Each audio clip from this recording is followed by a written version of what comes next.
Quando se vir com água o fogo arder. Quando se vir com água o fogo arder e misturar com o dia a noite escura, e a terra se vir naquela altura em que se vêem os céus prevalecer, o amor por razão mandado ser, e a todos ser igual nossa ventura, com tal mudança vossa fermosura então a poderei deixar de ver. Porém, não sendo vista esta mudança no mundo, como claro está não ver-se, não se espere de mim deixar de ver-vos, que basta estar em vós minha esperança, o ganho de minha alma e o perder-se, para não deixar nunca de querer-vos. Muito bem, esse é o nosso terceiro soneto, a terceira leitura dessa série de leituras comentadas do Luís de Camões. E aqui nós temos um primeiro rompimento. Esse soneto foi publicado pela primeira vez em 1668, mais de 70 anos depois da publicação das Rimas, em 1595. É um poema que não aparece nas Rimas de Camões no final do século XVI, mas já no meio do fim do século XVII. Mas eu, como já disse algumas vezes, e no futuro breve, em um dos vídeos, explicarei quais são os critérios utilizados na lírica completa que eu estou utilizando. Esses critérios de seleção e de ordenação dos poemas são critérios que, para mim, parecem bons, e eu acredito que num momento introdutório como esse não convém tratar muito longamente deles. Na verdade, não convém nem tratar deles nem por um instante, apenas dizer que eu vou, no futuro, tratar um pouco desses critérios e explicar porquê. Mas a leitura dos poemas vai nos familiarizar com eles de uma tal forma que a explicação desses critérios também vai ser mais frutuosa do que seria se fosse feita hoje. Muito bem, sobre o poema em si, esse é um poema de leitura fácil, na minha opinião. O poeta começa jogando um jogo de contrários, né, apresentando um joguinho de contrários. Quando se vir com água, do verbo ver, quando se vir a água, com a água o fogo arder, o dia se misturar com a noite, a terra subir à altura dos céus, e depois dessa sequência de antônimos, ele posiciona amor e razão, o que é para nós uma afirmação bastante interessante. O poeta vê o amor como o antônimo de razão, razão como antônimo de amor, onde há amor não há razão, onde há razão não há amor. Porém, é um jogo de antônimos assimétrico, porque ele não supõe a possibilidade de que o amor possa ser mandado pela razão, coisa que nós sabemos que, principalmente pela visão de mundo de Camões, ele concordaria em dizer que a razão deve mandar nos nossos atos, mas o amor não tem como ser mandado pela razão por deficiência da razão. E, claro, ele vai se queixar bastante do amor e dos seus efeitos ao longo desses sonetos. Então, deficiência da razão em não conseguir comandar o amor, mas também deficiência do amor em ser incomandável, em ser intratável. O que, de uma certa forma, torna assimétrica novamente essa relação de antonomasia entre amor e razão. Em seguida, ele apresenta uma outra antonomasia importantíssima para a poética dele, que é a todos ser igual nossa aventura. Quando se ver todas essas coisas absurdas, quando se virem todas essas coisas absurdas, incluindo a igualdade das venturas, você está criando uma situação de absurdo como condições para o que vem em seguida, que é deixar de ver, no sentido de contemplar por amor, por amor realmente, a senhora a quem ele se dirige. A igualdade das venturas, então, é um absurdo, uma tese absurda para Camões, porque para Camões o termo ventura automaticamente traz a sua carga de significações, traz em sua carga de significações uma desigualdade de que não adianta se queixar, mas que é fato e que é um fato bastante chocante para o poeta. Camões está sempre se chocando e sempre reclamando do fato de que alguns são felizes, outros são infelizes, alguns são correspondidos no amor, outros não. Alguns têm fortuna, outros não. Alguns têm alegrias na vida, e posição, e dinheiro, posses, e alguns não. Alguns têm sorte, outros não, fortuna. Então Camões desacredita da igualdade das venturas, ele acredita que jamais as venturas serão iguais. Camões, nesse sentido, é um realista conformado, vamos dizer. Ele é quase que um anticomunista, podemos dizer assim. Ele não acredita na arrumação, na organização do mundo por força. Ele não acredita que por força o mundo se possa corrigir, porque para ele, na própria estrutura do mundo, está embutida a desigualdade. Então é um meio termo, ele não deixa de lamentar a desigualdade, ele passa por dizer quase lamentando a desigualdade, reclamando da sorte, que inclusive para ele a sorte foi bastante adversa, mas ele não acredita que tomar alguma medida para sanar essa desigualdade seja possível. E na verdade ele nem vai muito à política. E claro, seria extremamente anacrônico eu supor que Camões está pensando em termos que viriam a ser apresentados pela crítica marxista, pela crítica do sistema de produção capitalista que os marxistas apresentaram. Seria um absurdo pensar isso. Mas, de qualquer forma, essa visão de Camões é permanente. É um queixar-se conformado. Se eu notar que Camões está sempre muito conformado em se queixar. Ele aceita a tristeza e a aprovação como coisas que são ruins, mas com que ele lida muito bem através da chave da queixa, da reclamação. Então, vamos lá, retomando. Um jogo de antônimos para apresentar absurdos, para criar uma situação absurda. Se as coisas se inverterem, ou seja, se uma coisa virar o seu contrário, se uma situação tornar-se aquela em que ela deixa de ser o que é para tornar-se a sua oposta, e se com tudo isso, incluindo chegando ao ponto de o amor ser mandado por razão e a igualdade das venturas,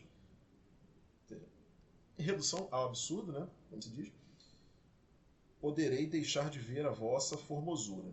Porém, não sendo vista esta mudança, se esta mudança toda que ele listou antes nos 2 quartetos não se manifestar na realidade, se não passar de uma mera hipótese poética com que ele está trabalhando, uma hipótese discursiva,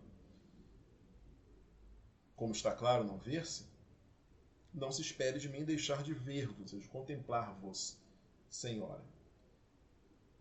Ver-vos no sentido de amá-la, de admirá-la.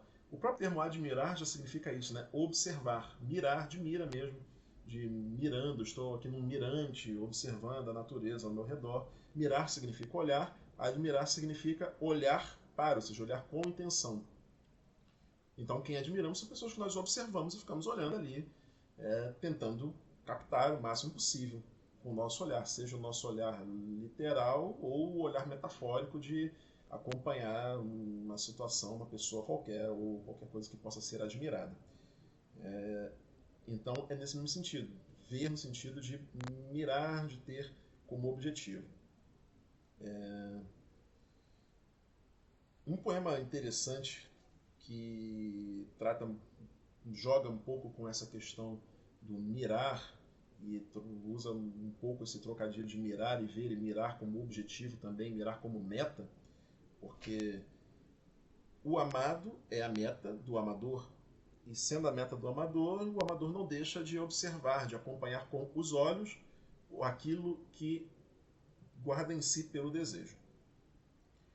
Então, para que o termo faça sentido, né? Por que ele fala de deixar de ver? E por que deixar de ver significa, nesse caso, deixar de amar? Não sendo vista esta mudança no mundo, como claro está que não está sendo vista, como claro está não ver-se, não se espera de mim deixar de ver. Ou seja, se essas coisas absurdas acontecerem, eu vou deixar de amar a senhora. Se não acontecerem, não se espere de mim. Que basta estar em vós minha esperança, o ganho de minha alma e eu perder-se, para não deixar nunca de querer-vos. O que eu quero dizer com isso? É motivo suficiente para não deixar de amar essa senhora a quem ele se dirige, que a esperança dele esteja nela. E ele explica essa esperança no 2º verso do último terceiro, que é o ganho de minha alma e eu perder-se. De modo que ele está atribuindo praticamente um efeito salvífico a essa senhora. Na poesia renascentista, o amor, então, na camoniana também, o amor vai se tornando quase que uma divindade, literalmente, no sentido em que os gregos e os romanos pagãos encaravam as suas divindades. É uma pessoa, no sentido mais estrito de ser o amor dotado de intelecto e vontade, e sendo uma pessoa divina para Camões, é uma pessoa que tem um poder imenso sobre a vida humana, que afeta a vida das pessoas o tempo inteiro e faz com que as pessoas percam a razão, obviamente, e por perder a razão podem experimentar uma grandíssima infelicidade, como alguns sonetos vão falar. Muitas vezes essa felicidade não se dá nem mesmo na posse da pessoa amada, mas no próprio amor em si. Ou pode experimentar também grandes infelicidades oriundas da falta da pessoa amada e das tristezas infligidas pelos fatos decorrentes dessa relação em que há amor de um lado, desprezo do outro. Basta estar em vós minha esperança para não deixar nunca de querer-vos. Essa esperança consiste do ganho e da perda da alma. Ele está atribuindo a esse poder salvífico, né, de que eu falei antes. Toda a esperança dele está nesse objeto amado. Muito bem, se você observar que o objeto amado é uma pessoa,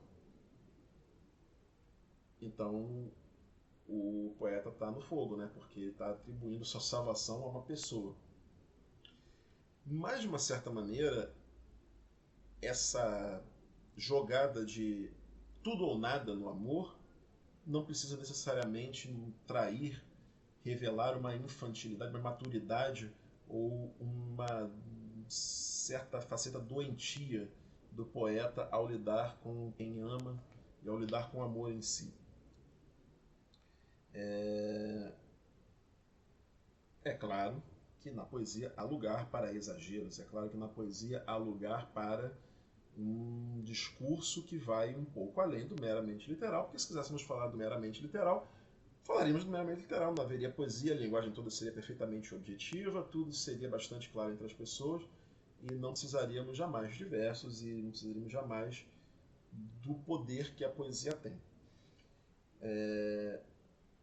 O próprio fato de a poesia existir e de haver pessoas interessadas na poesia significa que a poesia oferece para o ser humano algo que nada mais oferece. Que a beleza oferece para o ser humano algo que nada mais oferece, a arte oferece para o ser humano algo que nada mais oferece.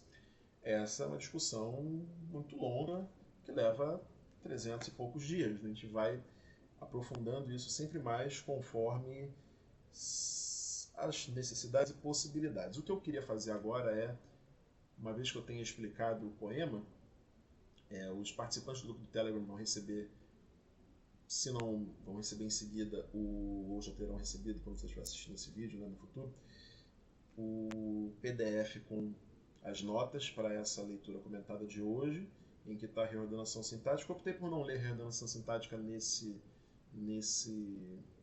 vídeo de hoje, porque a própria explicação dos termos do soneto já facilita bastante a sua compreensão. Acho que não seria desnecessário reordená-lo.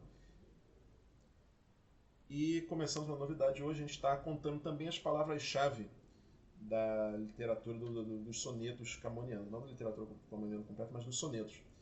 Algumas palavras que vão aparecer constantemente ao longo dos textos e que vão revelar para nós, Deus nos livre de fazer estatística, não é a nossa intenção, mas vão revelar para nós um pouco do universo e das proporções individuais dos termos mais importantes, das posições desses termos no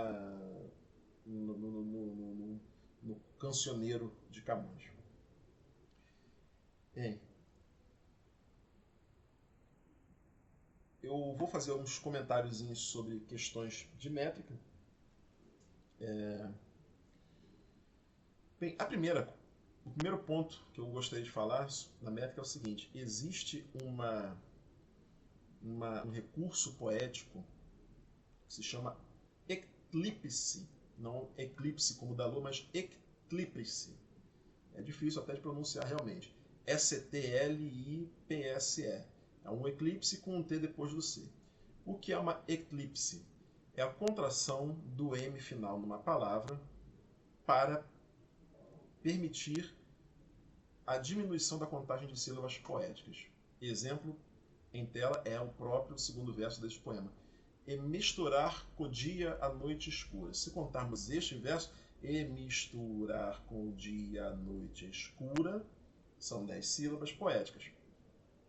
Se você fosse falar e misturar com o dia a noite escura, você fugiria das 10 sílabas poéticas se você pronunciasse com perfeição com o dia. Com o dia são com o, 2 sílabas, não tem para onde fugir. Codia, com dia. Na leitura, você não deve falar codia, mas na nossa edição sendo trabalhada nesse momento, por exemplo, está grafado co apóstrofo dia. O apóstrofo é para sinalizar que você deve fazer o seguinte, na leitura de poesia, é o que eu, pelo menos, indico. Você deve falar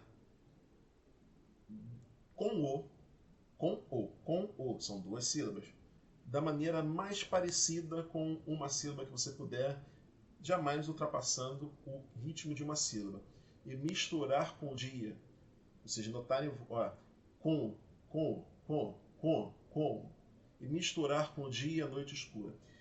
Eu acredito que isso é o modo esteticamente mais vantajoso de ler, porque misturar com o dia é esquisito, e misturar com o dia mata o ritmo do verso. Isso se chama eclipse, e é que nem passarinho, né? Quando você ouve falar que um passarinho se chama pintacilgo, você aprende o que é um pintacilgo, você começa a ver pintacilgo em todos os lugares. Sabendo que é uma eclipse e que deve ser dada essa atenção à contração do M e que a sonoridade é rainha, mais uma vez, sonoridade é rainha. Eu vou falar num dos próximos vídeos também sobre como poesia é essencialmente uma arte sonora, como a literatura é um meio de registro das artes sonoras de uma forma análoga ao que as partituras, são registros das diferenças de tom que formam as melodias para a existência de música, que é uma arte que nasce num instrumento musical ou mais, numa orquestra, e se manifesta dentro dos nossos ouvidos. Poesia é a mesma coisa. Poesia é arte sonora, é algo que deve acontecer primariamente da boca para o ouvido, seja sua boca para o seu próprio ouvido, seja sua boca para o ouvido de seja como for. Um ponto aqui adicional seria o seguinte: tem um outro recurso poético para... Esses são diversos, eu não vou ficar citando aqui hiato, eclipse, sinalefa, nem explicando, não é o objetivo da gente aqui, mas existe uma coisa chamada hiato, que é quando você tem um encontro de 2 vogais, uma átona ipsilmente artificial próxima fotônica, se possível, você junta as duas. Então, por exemplo, vamos falar aqui, por exemplo, de coisas do amor. Coisas do amor. São 5 sílabas. Coisas do amor. Que você pode falar coisas do amor. 4. Só um dedo aqui a mais do que o ideal, mas coisas do amor. Isso, do A, é um que se chama hiato. Se você olhar então o primeiro verso do segundo quarteto, o amor por razão mandado ser, você tem 2 possibilidades. Ou você vai fazer o hiato desse o amor, 2 sílabas. Ou você não vai fazer o hiato, vai virar o amor. Olha que interessante. 3 sílabas, terceira tônica, né? Terceira sílaba tônica. O amor, a terceira tônica. Por razão, a terceira tônica. Mor e zão são sílabas bem fortes. Mor, razão.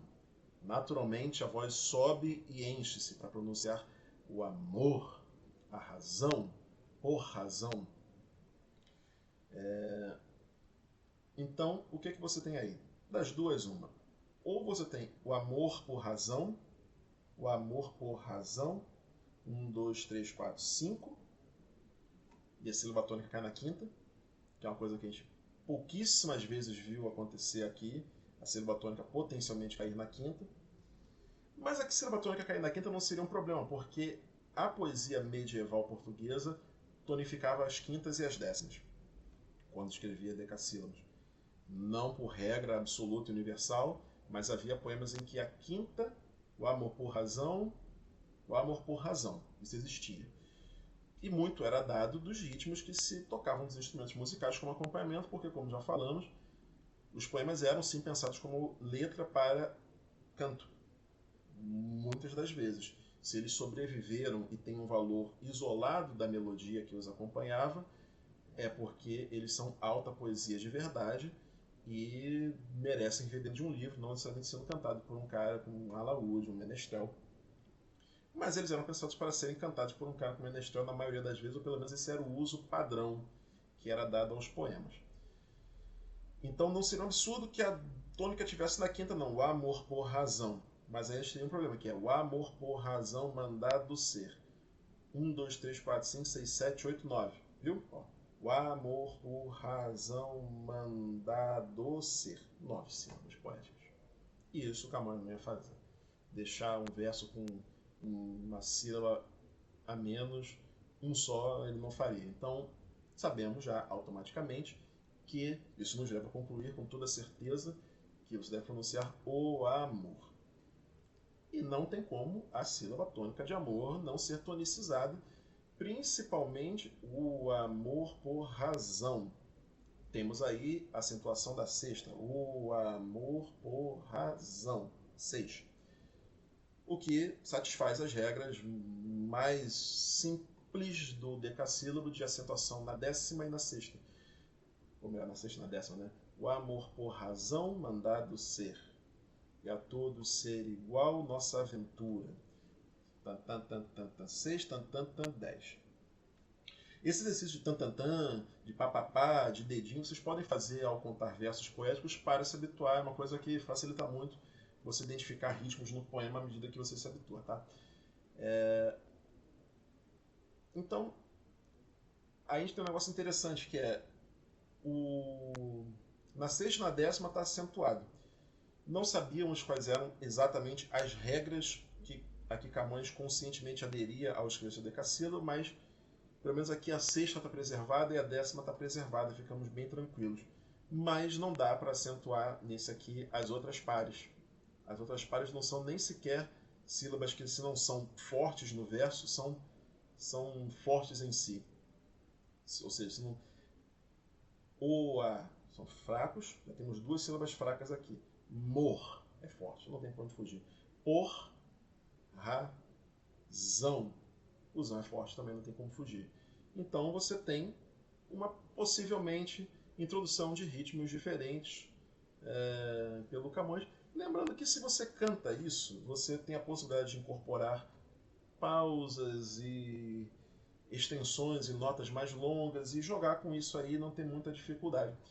De modo que, como isso é acompanhamento musical, a gente tem hoje apenas como ficar elucubrando, imaginando o que seria a métrica exata, mas pelo menos como esse momento é no mínimo de transição entre letra de música pensada muito humildemente como apenas letra de música e poesia pensada como poesia, objeto textual para ser lido independentemente de acompanhamento musical, de melodia, podemos acreditar,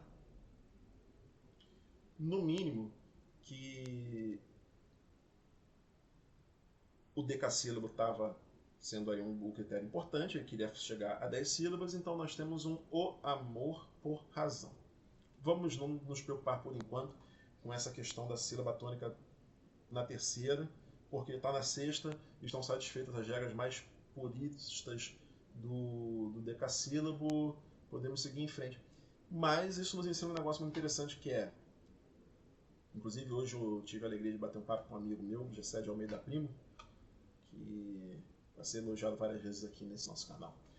E ele me lembrou de um poema da Sofia de Mello Breiner Andressen, que eu não sei de cor, e não vou tê-lo aqui facilmente para encontrar rapidamente e lê-lo, mas nesse poema ela afirma que gosta do português falado no Brasil porque gosta das sílabas todas pronunciadas, em que ela está elogiando a pronúncia brasileira, o sotaque brasileiro e o hábito brasileiro de não comer vogais entre consoantes como tem os portugueses. De modo que podemos até supor realmente que, na época de Camões, aquela tese que estávamos falando anteriormente, de que o português falado era muito mais aberto e com muito mais vogais e com um peso muito mais equivalente entre as vogais, em que dificilmente se anulavam vogais, fica corroborado neste poema por esse verso e por um outro, que é o primeiro do segundo terceto, que é que basta estar em vós minha esperança. Vocês lembram que havia uma questão no primeiro soneto, em que a gente lia ele de uma forma em que não sabíamos perfeitamente, ele permitia duas leituras diferentes de esperança. Uma seria esperança e outra seria esperança. Esperança, 4 sílabas, esperança, 3 sílabas.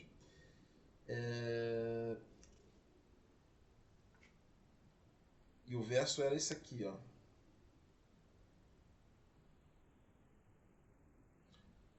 Esperança de algum contentamento.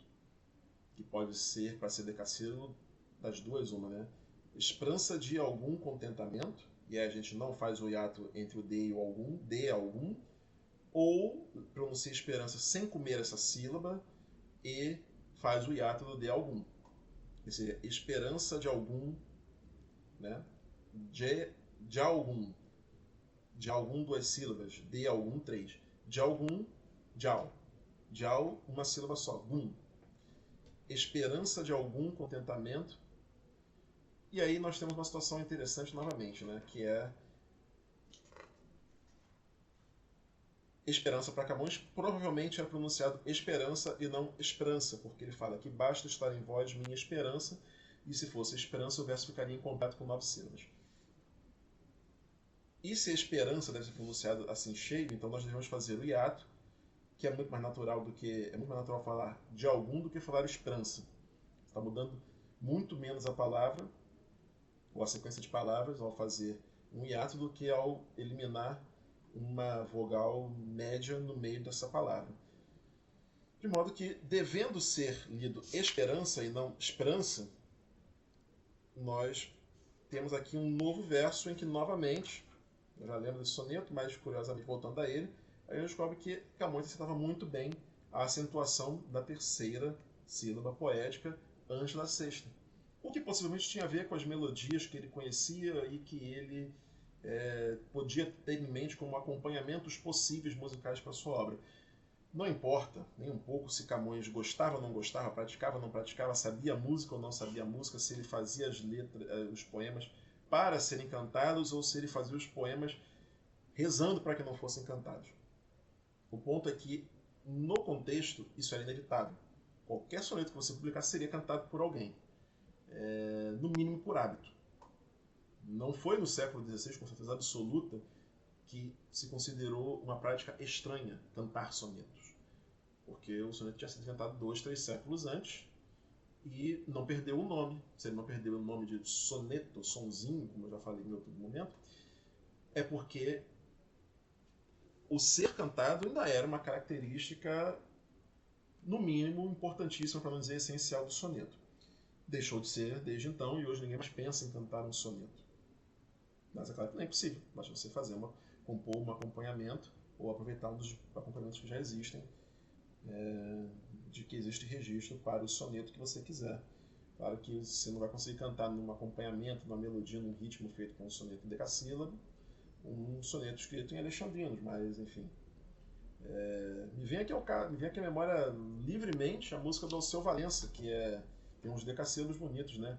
A solidão é fera, a solidão é fera, a solidão devora, é amiga das horas, prima irmã do tempo, e faz nossos relógios caminharem lentos, causando um descompasso no meu coração.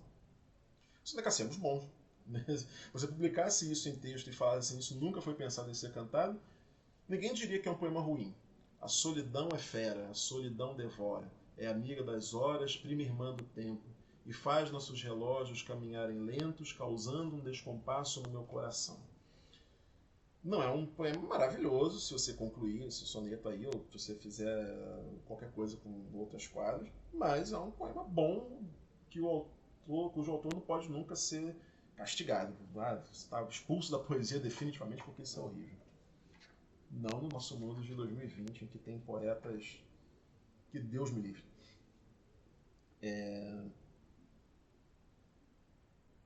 Então, são pontos para reflexão, né? Como eu disse algumas vezes. Algumas pessoas comentaram comigo hoje, chamando os vídeos e o que eu mandei no Telegram anteriormente de aulas. Eu não chamei de aula, não estou chamando de curso, por não dizer. Se fosse curso eu vendia, vocês iam ter que me pagar. Mas não é essa a intenção, não é por isso também. É porque realmente a minha intenção é fazer uma leitura comentada que me permita, até mesmo sem imoralidade, sem desonestidade, cometer erros, enganos e falar alguma bobagem. Se eu fosse dar um curso, se eu fosse dar aulas efetivas sobre esse tema, eu me sentiria obrigado a dominar todos os aspectos que eu fosse falar, inclusive, claro, em toda questão existe a sua parte incógnita. Então, as discussões sobre Camões não estão encerradas. Há muito incógnita sobre Camões. Então, não sou obrigado a saber tudo, mas sou obrigado a saber tudo que se sabe, sou obrigado a saber tudo que não se sabe, tudo que se não sabe, para poder falar com honestidade sobre isso. Eu não sou especialista, eu somente li todos esses sonetos, aí eu posso dizer que eu li todos os sonetos de Camões autênticos, os atribuídos que podem ou não ser autênticos, inclusive aqueles que já se sabe que não são autênticos, mas que apareceram como autênticos por tempo suficiente nas antologias, nas coleções. Então, não sou especialista, não estou dando aula, não estou dando um curso, estou apenas fazendo uma leitura comentada mesmo. O termo é bastante preciso, é uma descrição bem objetiva do que eu estou fazendo. Se nessa leitura comentada eu acabo dividindo e ajudando alguém a compreender melhor a literatura que todos nós amamos, o Camões que todos nós, se não amamos, deveríamos amar, fico muito, muito, muito feliz mesmo, sem nenhuma ironia. Mas se por algum acaso eu falar alguma bobagem, eu posso, porque eu não estou dando um curso. Não é a intenção, neste momento, tratar de um curso de Camões, dos sonetos de Camões. É realmente uma leitura comentada, o que me permite um grau de compromisso um pouquinho menor e ninguém vai poder me xingar se alguma coisa não sair com tanta perfeição. Então era isso. Eu gostaria de agradecer ao amigo e editado Seymour Glass, que me deu uma dica muito legal de um programa gratuito para editar esse vídeo e os próximos a partir desse. Mais uma vez eu agradeço ao Gessé que trouxe para mim uma contribuição importantíssima hoje. Eu não vou entrar no assunto agora, porque se eu entrar agora, o nosso vídeo vai se alongar demais, mas é um tema importante nessa questão dos sonetos de Camões, que só vou dar o nome da questão aqui, são as variantes. Há uma longa discussão sobre, nos sonetos de Camões, o que são variantes, o que são intervenções espúrias, que faz a gente até ficar meio cabreiro, né? Como é que pode alguém pegar e eu vou melhorar esse verso aqui do Camões? Mas o Camões não era tão sagrado no século XVII quanto é agora. Hoje acho que ninguém mais ousa, hoje todo mundo sabe que o valor principal, eu acho que ninguém mudaria mais um verso nem meu, né? Mas eram outros tempos, outras práticas havia uma importância do autor entendida de uma forma bastante diferente, por isso até que há livros atribuídos a autores apócrifos, porque o texto tem... Isso é uma questão bastante interessante, né?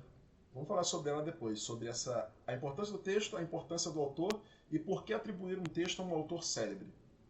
Porque, no fim das contas, o autor é menos importante, o que importa é o texto. Então eu atribuo logo meu texto a um cara célebre.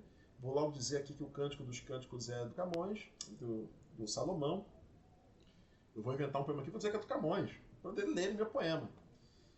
A relação com direitos autorais, com autoria, na época era bastante diferente. E não adianta a gente tentar entender perfeitamente. Outros tempos, outras cabeças. Então esse tema que o Gessé me trouxe bastante recurso hoje, inclusive, também. Não apenas o tema, conversamos sobre o tema, mas também me deu vários recursos, fotografou edições que ele possuiu lá do Camões que eu não tenho. Vai ser tema de uma próxima entrada nossa. Então por hoje é esse aí, fiquem com Deus, muito obrigado pela atenção e um grande abraço. Até a próxima.